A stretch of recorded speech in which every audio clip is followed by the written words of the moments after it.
Hello everyone नमस्कार मैं तौहिदुर हुसैन आज ये भिडिओत आम आलोचना करें दशम श्रेणीर गणितर एक्सारसाइज R1 एक्सारसाइज R1 थका जी टपिक সেইটো हल कि बर्ग और बर्गमूल और बर्ग और बर्गमूलर विषय अलरेडी एट भिडिओ डिसकास करा हो गई जदि एतियाলৈকে भिडिओ चोवा नाई तेतियाह'ले डिस्क्रिप्शनत थका लिंकत गई भिडिओ चाई लब और भिडिओ चाले बर्ग और बर्ग संख्यार विषय जिमानखिनि बेसिक धारणा प्राथमिक धारणा आसिल गोटेखिनि बुझी पाब और एक्सारसाइजर अंकসমূह करते बहुत सुविधा हम इजी हम तो সেইকাৰণে আগতে এইটো ভিডিও চাই ল'ব তাৰ পিছতহে এইটো ভিডিও চাব। তো আজি আমি আৰম্ভ কৰিম এক্সাৰসাইজ R1। তো এক্সাৰসাইজ R1ৰ 1 নম্বৰ প্ৰশ্ন দি আছে তলৰ সংখ্যা কেইটাৰ বৰ্গৰ একক স্থান কি হ'ব। তো ইয়াতে যিকেইটা সংখ্যা আমাক দিয়া আছে 1 নম্বৰত 272 79 400 267 এই সংখ্যা কেইটা যদি আমি বৰ্গ কৰোঁ কি কৰিব দিছে বৰ্গ কৰিব দিছে আৰু বৰ্গ কৰাৰ পিছত এককৰ স্থানত কি হ'ব। তো অলৰেডি আমি পাইছিলোঁ ইয়াৰ আগৰ ভিডিঅ'ত আলোচনা কৰা হৈছিল যে যদি বৰ্গ কৰা হয় তেতিয়াহ'লে এই সংখ্যাটোক দুবাৰ পূৰণ কৰিব লাগিব। তাৰমানে 272 যদি আমি বৰ্গ কৰোঁ তেতিয়াহ'লে 272ক আমি দুবাৰ পূৰণ কৰিব লাগিব। যাৰ বৰ্গ কৰা হয় তাক দুবাৰ পূৰণ কৰা হয়। তেতিয়াহ'লে এই পূৰণ কৰাৰ পিছত আমি যিটো সংখ্যা পাম ইয়াত এককৰ স্থানত কি হ'ব শেষত কি হ'ব। সেইটো পূৰণ কৰিবলৈতো নিশ্চয় আমাক টাইম লাগিব। তো নালাগে ইমান পূৰণ কৰাৰ কোনো দৰকাৰ নাই। আমি দেখিম এককৰ স্থানত কি আছে এককৰ স্থানত 2 আছে এই 2ক আমি দুবাৰ পূৰণ কৰি দিম। 2 2 গুণ কিমান হয় 2 2 গুণ 4। তো গতিকে ইয়াক যেতিয়া স্কোয়াৰ কৰিম এই স্কোয়াৰৰ এককৰ স্থানত কি হ'ব 4 হ'ব। 2 থাকিলে কি হয় 4 হয়। 2 দি আছে 79 79ৰ এককৰ স্থানত কি আছে 9 আছে। গতিকে 79ৰ বৰ্গৰ এককৰ স্থানত কি হ'ব 9ক দুবাৰ পূৰণ কৰি দিব লাগিব। তো 9 9 গুণ কিমান হয় 9 9 গুণ হয়। তো আমি যেটো এককৰ স্থান আছে এই এককৰ স্থানটো চাব লাগে। তো এককৰ স্থানত 9 আছে আৰু 9 স্কয়াৰ কৰিলে কি হয় 81 9 9 গুণ 81 81 শেষত কি আছে 1 আছে। গতিকে 79 যদি আমি পূৰণ কৰোঁ বা 79 যদি আমি স্কয়াৰ কৰোঁ তো যিমান যদি এটা ডাঙৰ সংখ্যা পাওঁ যাৰ এককৰ স্থানত কি হ'ব এই 1 হ'ব। ঠিক আছে। তো ইয়াৰ আনসাৰ কি হ'ব 79ৰ বৰ্গৰ এককৰ স্থানত কি হ'ব 1 হ'ব। ঠিক একেদৰে 400 এই 400ৰ বৰ্গৰ এককৰ স্থানত কি হ'ব ইয়াতে 0 আছে আমি জানো 0 থাকিলে কি হ'ব 0 হ'ব। 0ক যদি আমি দুবাৰ পূৰণ কৰোঁ তো কি হ'ব 0 হ'ব। তো এককৰ স্থানত কি হ'ব 0 হ'ব। এতিয়া প্ৰশ্ন যদি দিয়া থাকে যে 400ৰ বৰ্গৰ কেইটা 0 থাকিব শেষৰ ফালে তো আমি ক'ব লাগিব যে 400ৰ যেহেতু দুটা 0 আছে গতিকে ইয়াৰ শেষৰ ফালে 4টা 0 ডাবল হৈ যায়। 0 দুটা আছে ইয়াত ডাবল হৈ যাব। তো নালাগে আমাক অকল সুধিছে যে এককৰ স্থানত কি হ'ব। তো এককৰ স্থানত কি হ'ব 0। 4 নম্বৰত দি আছে 2637 শেষত কি আছে 7 আছে। গতিকে 7ক আমি দুইবাৰ পূৰণ কৰিম 7 × 7 7 7 গুণ কিমান হয় 49 শেষত কি আহিল এককৰ স্থানত কি আহিল 9 আহিল। গতিকে 2637ৰ বৰ্গৰ এককৰ স্থানত কি হ'ব 9 হ'ব। কুৱেশ্যন নম্বৰ 2 দিয়া আছে তলৰ সংখ্যাবোৰ পূৰ্ণবৰ্গ নোহোৱাৰ কাৰণ কি পূৰ্ণবৰ্গ নোহোৱাৰ কাৰণ কি। তো কুৱেশ্যনৰ মেইন পইণ্ট হৈছে কি পূৰ্ণবৰ্গ নোহোৱাৰ কাৰণ কি। তো যিকেইটা সংখ্যা আমাক দিয়া আছে এই সংখ্যাকেইটা আমি কুৱেশ্যন পঢ়ি গম পাইছোঁ যে এই সংখ্যাকেইটা পূৰ্ণবৰ্গ নহয় মানে বৰ্গ সংখ্যা নহয়। আৰু কিয় নহয় এই কাৰণটো আমাক সুধিছে যে এই সংখ্যাটো যে বৰ্গ সংখ্যা নহয় ইয়াৰ কাৰণ কি এইটো কিয় বৰ্গ সংখ্যা নহয়। তো বৰ্গ সংখ্যা নোহোৱাৰ কাৰণ বিভিন্ন ধৰণৰ হ'ব পাৰে। তো মেইনলি দুটা কাৰণ হ'ব পাৰে। এটা হ'ল এককৰ স্থানৰ অংক দেখি আমি গম পাব পাৰিম যে এইটো পূৰ্ণবৰ্গ হয় নে নহয়। দ্বিতীয় কথা আমি মৌলিক উৎপাদক বিশ্লেষণ কৰি যদি উৎপাদকবিলাক যদি জোড় হিচাপে থাকে তেতিয়াহ'লে বৰ্গ সংখ্যা নহয় আৰু যদি জোড় হিচাপে নাথাকে তেতিয়াহ'লে বৰ্গ সংখ্যা নহয়। তো আমি প্ৰথমে ফ'কাছ কৰিম যে এককৰ স্থানবিলাকত কি আছে। তো আমি যদি ভালকৈ লক্ষ্য কৰোঁ তেতিয়াহ'লে দেখা পাই আছোঁ 1057 যিটো সংখ্যা আছে ইয়াৰ এককৰ স্থানত কি আছে 7 আছে। আমি ইয়াৰ আগৰ ভিডিঅ'ত কি পাই আহিছিলোঁ বা কোনো এটা সংখ্যাৰ শেষত যদি 2 3 7 আৰু 8 এইকেইটা অংক আহে কোনো এটা সংখ্যাৰ এককৰ স্থানত যদি 2 3 7 8 থাকে এই সংখ্যাকেইটা বৰ্গ সংখ্যা হ'ব নোৱাৰে। তো দেখা পাই আছোঁ যে 1057 যিটো সংখ্যা আছে ইয়াৰ এককৰ স্থানত কি আছে 7 আছে। গতিকে 7 থাকিলে এই সংখ্যাটো কেতিয়াও বৰ্গ সংখ্যা হ'ব নোৱাৰে। কাৰণ কি 0ৰ পৰা আৰম্ভ কৰি 9 লৈকে যদি আমি সংখ্যাবোৰ স্কোয়াৰ কৰোঁ তেতিয়া আমি 2 3 7 আৰু 8 নাপাওঁ। গতিকে গম পাম গতিকে শেষত যদি 7 থাকে তো আমি লিখি দিম যে 1057 এই সংখ্যাটো 7 থকাৰ কাৰণে মানে এককৰ স্থানত 7 থকাৰ কাৰণে এইটো বৰ্গ সংখ্যা নহয়। তো আমি এইটো লিখিব লাগিব এককৰ স্থানত 7 থকাৰ কাৰণে এইটো লিখাটো যে এনেকৈ লিখিব লাগিব এইটো কোনো কথা নাই, কাৰণ এইবিলাক MCQ প্ৰশ্নতহে দিয়ে, আমি জাষ্ট বুজিবহে লাগে যে এইটো কিয় বৰ্গসংখ্যা নহয়। ঠিক একেদৰে কুৱেশ্যন নম্বৰ 2 দিয়া আছে 7928, ইয়াতো কি আছে 8 আছে, তো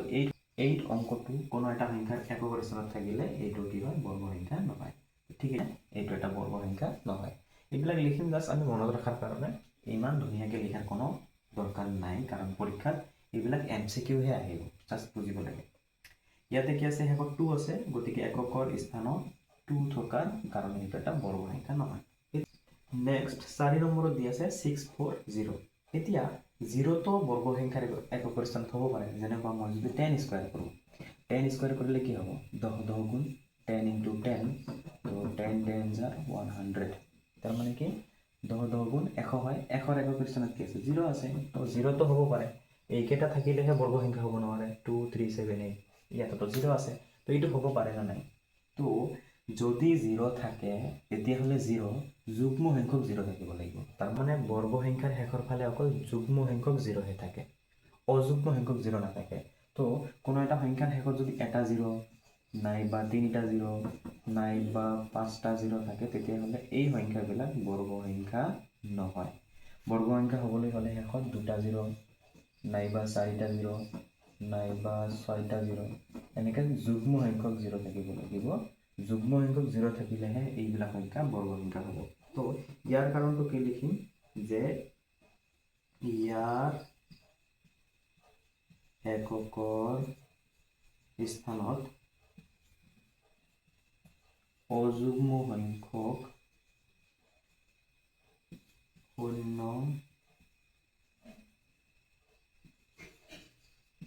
থকাৰ কাৰণে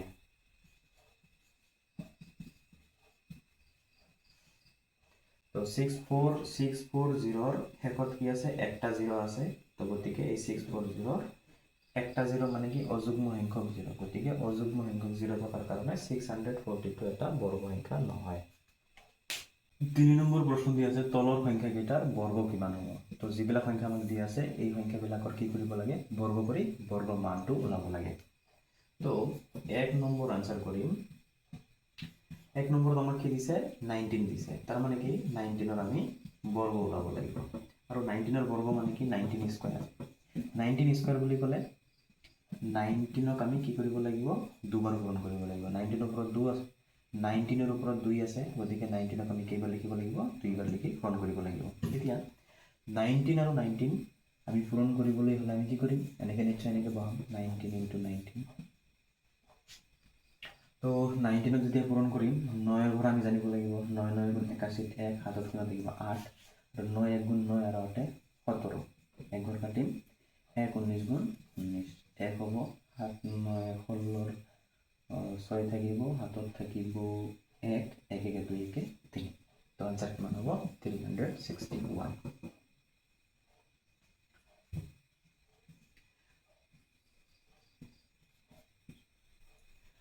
কুৱেশ্যন 2 দি আছে কি 2 নম্বৰত আছে 37, গতিকে 37ৰ বৰ্গ কি হ'ব 37 স্কয়াৰ, আৰু 37 স্কয়াৰ কৰিলে 37ক আমি কি কৰিব লাগিব দুবাৰ পূৰণ কৰিব লাগিব, আৰু 37ক যদি দুবাৰ পূৰণ কৰোঁ তেতিয়াহ'লে কি হ'ব 37 × 37, 7 7 গুণ 49, 9 হাতত 4 7 3 গুণ 21 22 23 24 25, 1 ঘৰ কাটিম 3 7 গুণ 21, 1 হাতত 2 3 3 গুণ 9 10 11, 9 5 1 6 2 1 3 1 1 3 6 9 1 3 6 9, তো 37 স্কয়াৰ কৰিলে কি হয় 1369। 3 নম্বৰত দিয়া আছে 53, গতিকে 53ৰ বৰ্গ হ'ব কি 53 স্কয়াৰ, আৰু 53ক যদি আমি 53ৰ লগত পূৰণ কৰোঁ তেতিয়াহ'লে কি পাম। ইয়াৰ কাৰণে মই এটা শৰ্টকাট ট্ৰিক শিকাই দিম যে সেম সংখ্যাৰ লগত যেতিয়া সেম সংখ্যা আমি পূৰণ কৰোঁ তেতিয়াহ'লে আমি শৰ্টকাট কেনেকৈ পূৰণ কৰিম। তো আমি কি কৰিব লাগে 53 স্কয়াৰ কৰিব লাগে। পোনপ্ৰথমে আমি এনেকৈ লিখি ল'ম যে 53 স্কয়াৰ কৰিব লাগে। তো আমি জানিব লাগিব ইয়াতে 5 আৰু 3, ইয়াতে দুটা অংক আছে, যিহেতু আমি 53 স্কয়াৰ কৰিব লাগে, তো প্ৰথমে আমি অংক দুটা চাম কি আছে, এটা 3 আছে আৰু এটা কি আছে 5 আছে। তো প্ৰথমে আমি জানিব লাগিব 3 স্কয়াৰ কৰিলে কি হয়, 3 স্কয়াৰ কৰিলে কি হয় 9 হয়। এতিয়া 9 টো অকল 9 নিলিখিম, 9 নিলিখি আমি ইয়াৰ আগত এটা 0 বহাই দিম, 09 লিখিম, ঠিক আছে। 09 লিখিলেতো একে ভ্যালু থাকিব, তাৰ মানে মেইন কথা হ'ল দুটা ডিজিট লিখিব লাগে, দুটা অংক লিখিব লাগে, ঠিক আছে। তো 3 স্কয়াৰ কৰিলে কি হয় 9 বা 09 আৰু 5 স্কয়াৰ কৰিলে কিমান হ'ব 5 5 গুণ 25, 3 3 গুণ 9, 5 5 গুণ 25। এতিয়া কি কৰিম 5 3 আৰু 2 তিনিটা পূৰণ কৰি দিম, 5 3 গুণ কিমান হয় 15, 15 লগত 2 পূৰণ কৰিলে কি হয় 15 2 30। এতিয়া 30 টো এনেকৈ লিখিম যাতে এই শেষৰটো খালী থাকে, ইয়াৰ আগত লিখিম 30। তো ইয়াতে 3 আৰু ইয়াতে 0, তো ইয়াতে হ'ব 9, ইয়াতে হ'ব 0, 5 3 আৰু কিমান হ'ব 8, 5 3 8 হয় আৰু ইয়াতে 2, তো আনসাৰ কিমান হ'ব 2809, 2809। এইটো কৰা এনেকৈ এনসাৰ ওলোৱা এনেকৈ পূৰণ কৰাতকৈ বহুত ইজি হয় আৰু বহুত সহজ লাগে। গতিকে যদি কোনো এটা সংখ্যাৰ পূৰণ কৰিব লাগে মানে স্কয়াৰ ওলাব লাগে, তেতিয়াহ'লে আমি এনেকৈ বহাই পূৰণ নকৰি আমি কি কৰিম এনেকৈ শৰ্টকাট পদ্ধতিত কৰিম, ঠিক আছে। তো 4 নম্বৰত দিয়া আছে 78, 78ক যদি আমি স্কয়াৰ কৰোঁ মানে বৰ্গ কৰোঁ তেতিয়াহ'লে কি হ'ব 78ক আমি দুবাৰ পূৰণ কৰিব লাগিব। তো 78ক যদি আমি দুবাৰ পূৰণ কৰোঁ টাইম লাগিব, 8ৰ পৰা নেওতা 7ৰ পৰা নেওতা আমি জানিব লাগিব, পূৰণ কৰি দুটা লাইন কৰিব লাগিব, এনসাৰ ওলাব লাগিব, ঠিক আছে। কিন্তু আমি অলপ শৰ্ট ট্ৰিক্সত কৰিম, কেনেকৈ 7 7 গুণ কিমান হয় 49 আৰু 8 8 গুণ কিমান হয় 64। তো 49 আৰু 64 এই দুটাৰ স্কয়াৰ লিখি ল'লোঁ। এতিয়া এই তিনিটা পূৰণ কৰি দিম, 7 8 গুণ 56, 56ৰ লগত 2 পূৰণ কৰিলে 56ৰ লগত 2 পূৰণ কৰা মানে কি 56 দুইবাৰ লৈ আহা, ঠিক আছে। 50 50 হয় 100 আৰু 6 6 হয় কিমান 12, 112। তো 112টো কেনেকৈ লিখিম, এটা ঘৰ বাদ দি ইয়াৰ আগত লিখিম 1 1 2, ইয়াত আহিব 4 6 2 8 9 1 10 0 হাতত 1 4 1 5 1 6, তাৰপিছত কিমান হ'ব 6084। 4 নম্বৰ প্ৰশ্ন দিয়া আছে মৌলিক উৎপাদক বিশ্লেষণ পদ্ধতিৰে বৰ্গমূল উলিওৱা। তাৰমানে আমি বৰ্গমূল ওলাব লাগে, যিটো সংখ্যা আমাক দিয়া আছে সেই সংখ্যাটোৰ আমি বৰ্গমূল ওলাব লাগে আৰু পদ্ধতি ব্যৱহাৰ কৰিব লাগিব মৌলিক উৎপাদক বিশ্লেষণ। এই যিটো সংখ্যা আমাক দিয়া আছে এই সংখ্যাটোৰ আমি কি বৰ্গমূল ওলাব লাগে আৰু পদ্ধতি আমি কি ইউজ কৰিম মৌলিক উৎপাদক বিশ্লেষণ। মৌলিক উৎপাদক বুলি ক'লে আমি মৌলিক সংখ্যাসমূহ জানিব লাগিব। মৌলিক সংখ্যাসমূহ কি আছে 2 3 5 7 11 13। তো এনেকৈ আৰু বহুত সংখ্যা আছে মৌলিক সংখ্যা। তো মই প্ৰথমৰ মৌলিক সংখ্যা কেইটা লিখি দিছোঁ, এই কেইটাৰে আমি ইয়াক কি কৰিম হৰণ কৰিম, ঠিক আছে। তো সমাধানত লিখিম 1764, ইয়াক আমি কি কৰিম এই সংখ্যাবিলাকেৰে হৰণ কৰিবলৈ চেষ্টা কৰিম, ঠিক আছে। তো প্ৰথমে আমি কি কৰিম মৌলিক সংখ্যা, প্ৰথম মৌলিক সংখ্যা কি আছে 2। তো প্ৰথম মৌলিক সংখ্যা 2 আছে। তো প্ৰথমে আমি চেক কৰিম যে 2ৰে ইয়াক হৰণ কৰিব পাৰিনে নাই। তো 2ৰে হৰণ যোৱাৰ নিয়ম কি আছিল যে কোনো এটা সংখ্যাক যদি 2ৰে হৰণ কৰিব লাগে তেতিয়াহ'লে ইয়াৰ শেষত যুগ্ম সংখ্যা থাকিব লাগিব। তো ইয়াৰ শেষত 4 আছে, 4 এটা যুগ্ম সংখ্যা, গতিকে 2ৰে হৰণ কৰিব পাৰিম, ঠিক আছে। তো গতিকে 2ৰে হৰণ কৰিম। 2ৰে প্ৰথমে 17ক হৰণ কৰিম, 2ৰে 17ক কিমান বাৰ যাব 2 8 গুণ 16 আছে কিমান 17, 1 বেছি হ'ব 1 যাব 6ৰ আগত 16 হ'ব। তো 2 8 গুণ আকৌ 16, 4 থাকিল 2 2 গুণ 4, আকৌ 2ৰে হৰণ কৰিম, 2ৰে 4 বাৰ যাব 2 4 গুণ 8, 2 4 গুণ 8, 2 1 গুণ 2। এতিয়া এই যিটো সংখ্যা আছে 441, ইয়াক আৰু 2ৰে হৰণ কৰিব নোৱাৰিম, কাৰণ শেষত কি সংখ্যা আছে শেষত আছে এটা অযুগ্ম সংখ্যা, অযুগ্ম সংখ্যাক 2ৰে হৰণ কৰিব নোৱাৰিম। এতিয়া আমি চেষ্টা কৰিম 3ৰে হৰণ কৰিবলৈ। তো এই যিটো সংখ্যা আছে ইয়াক 3ৰে হৰণ কৰিব পাৰিম নে নাই। তো 3ৰে হৰণ যোৱাৰ যিটো নিয়ম আছিল সেইটো হ'ল এই সংখ্যাটোক 3ৰে হৰণ কৰিবলৈ হ'লে এই যিটো সংখ্যাৰ অংকবিলাক আছে 4 4 1 এইকেইটা আমি যোগ কৰিব লাগিব। 4 4 কিমান হয় 8, 8 আৰু 1 কিমান হয় 9। তো টোটেল কিমান পালোঁ আমি 9 পালোঁ। তো টোটেল কিমান পালোঁ আমি 9 পালোঁ, এইকেইটাৰ যোগফল 9। তো 3ৰে 9ক হৰণ যায় নে নাই, যায়। ইহঁতৰ যোগফলক যদি 3ৰে হৰণ যায় তেতিয়াহ'লে ইয়াকো 3ৰে হৰণ যাব, ঠিক আছে। তো 3ৰে হৰণ যোৱাৰ নিয়ম এইটোৱে যে কি অংককেইটাৰ যোগফলক যদি 3ৰে হৰণ কৰিব পাৰি তেতিয়াহ'লে এই সংখ্যাটোক আমি কি কৰিব পাৰিম 3ৰে হৰণ কৰিব পাৰিম। তো 3ৰে প্ৰথমে আমি 4 হৰণ কৰিম। তো 3 1 গুণ 3 হয়, 3 1 গুণ 3 আছে 4, 1 বেছি হ'ব 1 যাব 4ৰ আগত কি হ'ব 14 হ'ব। তো 3 4 গুণ হ'ব 12 আছে 14, 2 বেছি হ'ব 2 যাব 1ৰ আগত 21 হ'ব। তো 3 7 গুণ 21, আকৌ 3ৰে যাব কাৰণ 7 4 কিমান হয় 11, 11 আৰ 1 12, 12ক 3 হৰণ যায় গতিকে ইয়াকো 3 হৰণ যাব ঠিক আছে তো 3 4 গুণ 12 আছে কিমান 14 2 বেছি হ'ব 2 যাব 7 আগত 7 আগত 2 গ'লে কেনেকৈ দেখিব 27 দেখিব তো 3 9 গুণ 27 আকৌ 49ক কিমানেৰে হৰণ কৰিব পাৰিম 49ক হৰণ কৰিব পাৰিম 7 এৰে 7 গুণ কিমান হয় 49 তো এই যিটো সংখ্যা আছে এই সংখ্যাটো নিশ্চয় বৰ্গ সংখ্যা আৰু আমি এইটো দেখা পাই আছো যে বৰ্গ সংখ্যাৰ যিবিলাক উৎপাদক এইবিলাক কি হৈ থাকে জোড় হিচাপে থাকে ঠিক আছে তো এই যিটো সংখ্যা আছে ইয়াৰ বৰ্গমূল লিখিব লাগে এতিয়া তো ইয়াৰ তলত যেহেতু ঠাই নাই মই ইয়াতে লিখিম তো ইয়াতে মই কি লিখিম যে এতেকে 1764 বৰ্গমূল ঠিক আছে সমান সমান বৰ্গমূল বুলি ক'লে মই 1764 ঠিক এটা ৰুট ওভাৰৰ ভিতৰত ল'ব পাৰি 1764 মই ৰুট ওভাৰৰ ভিতৰত কি লিখিছো ৰুট ওভাৰে কি বুজায় যে যিটো সংখ্যা ৰুট ওভাৰৰ ভিতৰত থাকিব ইয়াৰ বৰ্গমূল ওলাব লাগিব ঠিক আছে তো ৰুট ওভাৰ 1764 তো 1764ক মৌলিক উৎপাদক বিশ্লেষণ কৰাৰ পিছত যিবিলাক আমি উৎপাদক পাইছো দুটা 2 দুটা 3 আৰু দুটা 7 তো মই দুটা 2 নিলিখি 2 স্কয়াৰ লিখি দিম ঠিক আছে আগতে ডট দিছো ডট মানে পূৰণ দুটা 3 নিলিখি মই এটা 3 লিখি স্কয়াৰ দিম তাৰ মানে 3 আছে দুবাৰ আছে গতিকে ওপৰত 2 ঠিক আছে একেদৰে 7 দুটা আছে তো মই ইয়াতে লিখিম 7 লিখি ওপৰত 2 লিখিম এতিয়া 2 স্কয়াৰ 3 স্কয়াৰ আৰু 7 স্কয়াৰ এই তিনিটাৰ ওপৰতে যেহেতু স্কয়াৰ আছে স্কয়াৰ বিলাক কমন লৈ মই ব্ৰেকেটৰ ওপৰত দিম আৰু ভিতৰত কি থাকিব 2 3 into 7 স্কয়াৰ আৰু ৰুট কি হয় সদায় কেনসেল হয় গতিকে কি থাকিব 2 into 3 into 7 আৰু এইকেইটা পূৰণ কৰিলে কি পাম 2 3 গুণ 6 6 7 গুণ 42 গতিকে এই যেটো সংখ্যা আছে 1764 ইয়াৰ বৰ্গমূল কিমান হ'ব 42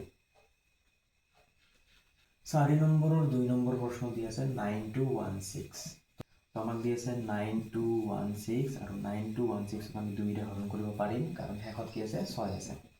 তো প্ৰথমে 2 ৰে মই 9 হৰণ কৰিম তো 2 ৰে যেতিয়া 9 হৰণ কৰিম তেতিয়া হলে কি হ'ব 2 4 গুণ 8 হ'ব ইয়াতে আছে 9 এক বেছি হ'ব তো 2 6 গুণ 12 তাৰ পিছত ইয়াতে একো নাথাকিল তো 2 0 গুণ 0 আৰু ইয়াতে 16 আহিল 2 8 গুণ 16 আকৌ 2 ৰে হৰণ কৰিম যেহেতু শেষত 8 আছে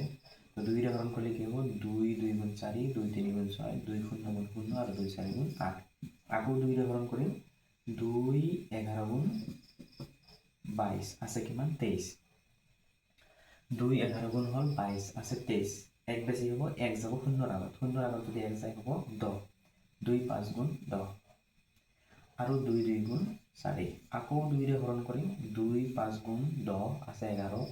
এক বেছি হ'ব 15 হ'ব 2 7 গুণ 14 আকৌ এক বেছি হ'ব 12 হ'ব 2 6 গুণ 12 আকৌ 2 ৰে হৰণ কৰিম 2 ৰে হৰণ কৰিলে কি পাম 2 2 গুণ 4 এক বেছি হ'ব 17 হ'ব 2 8 গুণ 16 আকৌ এক বেছি হ'ব 16 2 8 গুণ 16 আকৌ 2 ৰে হৰণ কৰিম 2 14 গুণ 28 আৰু 2 4 গুণ 8 144ক 2 ৰে হৰণ কৰিলে হ'ব 2 7 গুণ 14 আৰু 2 2 গুণ 4 2 ৰে হৰণ কৰিলে হ'ব 36 2 36 গুণ 72 তো আমি পালো 36 এতিয়া 36ক হৰণ কৰিম কিমানেৰে 2 ৰে 2 18 গুণ আৰু 2 9 গুণ ঠিক আছে আকৌ 3 3 গুণ 9 এতিয়া আমি কি কৰিম বৰ্গমূল লম কাৰ বৰ্গমূল লম 9216 তো এটাকে কি লিখিম ৰুট ওভাৰ 9216 তো ৰুট ওভাৰ 9216 লিখাৰ পিছত আমি কি কৰিম এই 9216 ঠাইত ইয়াৰ উৎপাদকবিলাক লিখি দিম জোড় হিচাপে লিখিম 2 square 2 square 2 square 2 square 2 square আৰু 3 স্কয়াৰ তো কেইটা 2 স্কয়াৰ হ'ব 1 2 3 4 5 5 জোড়া 2 আছে তো মই 2 square into 2 square into 2 square into 2 square into 2 square 1 2 3 4 5 জোড়া 2 আৰু কি আছে শেষত 1 জোড়া 3 আছে তো কি লিখিম 3 স্কয়াৰ এতিয়া গোটেইবিলাকৰ ওপৰত কি আছে স্কয়াৰ আছে তো গোটেইবিলাকৰ স্কয়াৰটো মই কমন লৈ এটা স্কয়াৰ লিখিম আৰু যিমান কেইটা তলৰ সংখ্যা আছে এই সংখ্যাকেইটা ব্ৰেকেটৰ ভিতৰত লিখিম 2 2 2 2 2 3 ঠিক আছে মানে 5টা 2 আৰু এটা 3 এতিয়া কি হ'ব স্কুৱাৰ আৰু ৰুট কেঞ্চেল হ'ব কেঞ্চেল হোৱাৰ পিছত এই 5টা 2 আৰু এটা 3 থাকিব 5টা 2 থাকিব আৰু এটা 3 থাকিব এতিয়া 5টা 2 আৰু 3 লগত যেতিয়া পূৰণ কৰিম তেতিয়াহ'লে কেনেকৈ কৰিম 2 2 গুণ 4 4 2 গুণ 8 8 2 গুণ 16 16 2 গুণ 32 32 লগত আমি কি পূৰণ কৰিম 3 পূৰণ কৰিম 32 লগত 3 3 2 গুণ 6 3 3 গুণ 9 96 তো এই যেটো সংখ্যা আছে 9216 ইয়াৰ বৰ্গমূল কিমান হ'ব 96 3 নম্বৰত দি আছে 7744 7744 তো 7744 আমি মৌলিক উৎপাদক বিশ্লেষণ কৰিম তো মৌলিক উৎপাদক বিশ্লেষণ কৰিলে আমি প্ৰথমে 2 ৰে হৰণ কৰিব লাগিব কাৰণ 2 ৰে হৰণ যায় তো 2 ৰে হৰণ কিয় যায় কাৰণ শেষত কি আছে যুগ্ম সংখ্যা আছে তো 2 ৰে হৰণ কৰিম এতিয়া 2 ৰে প্ৰথমে 7ক হৰণ কৰিম তো 2 ৰে 7ক হৰণ কৰিলে 2 ৰ ঘৰত এটা কৰি 7 ৰ ওচৰত যাব লাগিব 2 1 গুণ 2 2 2 গুণ 4 2 3 গুণ 6 তো 2 3 গুণ 6 আছে কিমান 7 2 3 গুণ হল 6 আছে 7 এক বেছি হ'ব এক যাব এই 7 ৰ আগত 7 ৰ আগত গলে কি হ'ব 17 দেখা যাব তো 2 কত গুণ 17 2 8 গুণ 16 আছে কিমান 17 17তকে 2 8 গুণ 16 16তকে 17 কিমান বেছি এক বেছি এক যাব 4 ৰ আগত কিমান হ'ব 14 তো 2 7 গুণ 14 আকৌ 4 থাকি 2 2 গুণ 4 আকৌ 2 ৰে হৰণ কৰিম 2 1 গুণ 2 আছে 3 এক বেছি হ'ব 18 2 9 গুণ 18 2 3 গুণ 6 আছে কিমান 7 আমাৰ 7 আছে কিন্তু আমি 2 3 গুণ 6 বনালো কিমান বেছি হ'ব এক বেছি হ'ব এক যাব 2 ৰ আগত হ'ব 12 তো 2 6 গুণ 12 আকৌ 2 ৰে হৰণ কৰিম 2 9 গুণ 18 আছে 19 এক বেছি হ'ব 13 হ'ব 2 6 গুণ 12 12তকে 13 এক বেছি এক যাব 6 ৰ আগত 6 ৰ আগত গলে কি হ'ব 16 হ'ব 2 8 গুণ 16 আকৌ 2 ৰে হৰণ কৰিম 2 4 গুণ 8 আছে 9 এক বেছি হ'ব 16 হ'ব 2 8 গুণ 16 আকৌ 8 থাকি 2 4 গুণ 8 আকৌ 2 ৰে হৰণ কৰিম 2 2 গুণ 4 2 4 গুণ 8 আৰু 2 2 গুণ 4 2 ৰে হৰণ কৰিম 2 1 গুণ 2 2 2 গুণ 4 আৰু 2 1 গুণ 2 আৰু 121 ক 11 ৰে হৰণ কৰিব পাৰি তো 11 ৰে যদি হৰণ কৰো 11 ৰে 11 বাৰ যায় তাৰ মানে 11 11 গুণ 121 তো 7744 আমি মৌলিক উৎপাদক বিশ্লেষণ কৰিলে এইবিলাক উৎপাদক পাম এতিয়া এইবিলাক উৎপাদকক আমি কি কৰিম ধুনীয়াকৈ সজাই ল'ম ঠিক আছে তো আমি কি লিখিম এটাকে 7744 ৰ বৰ্গমূল বৰ্গমূল এনেকুৱা এইটো বৰ্গমূল চিন বুলি কোৱা হয় স্কয়াৰ ৰুট ইয়াৰ ভিতৰত কি লিখিম 7744 আৰু 7744 নিলিখি ইয়াৰ উৎপাদকবিলাক জোড় হিচাপে পূৰণ কৰি দিম তো প্ৰথমে কি আছে 2 স্কয়াৰ তাৰপিছত এইটো 2 স্কয়াৰ তাৰপিছত আকৌ 2 স্কয়াৰ তাৰপিছত 11 স্কয়াৰ এতিয়া কি কৰিম গোটেইবিলাক স্কয়াৰ কমন ল'ম এইটো এইটো এইটো এইটো এই গোটেইবিলাক স্কয়াৰ এটা লিখিলোঁ আৰু মাজত কি লিখিম 1 2 তিনিটা 2 আৰু এটা 11 স্কয়াৰ আৰু ৰুট কেনসেল তিনিটা 2 পূৰণ কৰিলে কিমান হ'ব 2 2 গুণ 4 2 গুণ 8 8 ৰ লগত 11 পূৰণ কৰিলে কিমান হ'ব 8 11 গুণ 88 তো 7744 ৰ বৰ্গমূল কিমান হ'ব 88 4 নম্বৰত দি আছে 9801 আৰু আমি 9801 ৰ বৰ্গমূল ল'ব লাগে পদ্ধতি ইউজ কৰিব লাগে মৌলিক উৎপাদক বিশ্লেষণ এই যেটো সংখ্যা আমাক দি আছে 9801 ইয়াক 2 ৰে আমি হৰণ কৰিব নোৱাৰিম কাৰণ শেষত যুগ্ম সংখ্যা নাই তো 2 ৰে যদি হৰণ নাযায় তেতিয়াহ'লে আমি কি কৰিব লাগে 3 ৰে ট্ৰাই কৰিব লাগে কাৰণ 2 ৰ পিছৰ মৌলিক সংখ্যা হ'ল কি 3 এতিয়া এই সংখ্যাটো 3 ৰে হৰণ যাবনে নাই তো 3 ৰে হৰণ যোৱাৰ নিয়ম কি আছে আমি অংক কেইটা ক্লাস কৰিব লাগে তো 9 ৰ লগত 8 যোগ কৰিলে কিমান হ'ব 17 17 আৰু 1 কিমান হ'ব 18 তো এই কেইটাৰ যোগফল কিমান পালো 18 এই 18ক 3 ৰে হৰণ যায় না নাই যায় 3 6 গুণ 18 হয় তাৰ মানে 3 ৰে ইয়াৰ হৰণ যায় বা 3 হৰণ নেওতাত 18 আহে গতিকে 3 ৰে ইয়াক হৰণ কৰিব পাৰি ইয়াৰ যোগফলক যদি মানে ইয়াৰ অংক কেইটাৰ যোগফলক যদি 3 ৰে হৰণ কৰিব পাৰো তেতিয়াহ'লে